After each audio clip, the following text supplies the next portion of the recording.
xuân ruộng xuân là ngày lâu bôi Giêsu Calvary vai lâm chung thì nàng phật bi ca in chút cha nắng lấy cây dòng thì sân thông in bạch chém pha đốt căn si trăng ô lúc nàng sung chim chọc lơ lấy chung mi xuôi là cần đốt na cần xuôi viết đê vai lâm chung kri khen chi tua bia cần si đốt rác lâu mi xuôi cần đốt tu bồi ba cả nên thằng cha vai lâm chung thì sẽ là luôn nâng lệ gây cha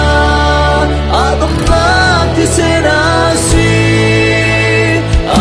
xuống môi nước mi xuân gần cha thì sẽ thô nghìn tiếp sau để gần si cha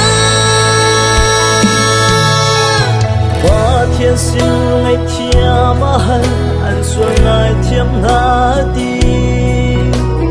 dây gần tua đi ăn hân ngày thiam sam na đi bài lâm chung an na tiếng ape nang le cây gần xuân ruộng đốt nát phía tê lạc sung bi khắp tu Giêsu Christ đốt na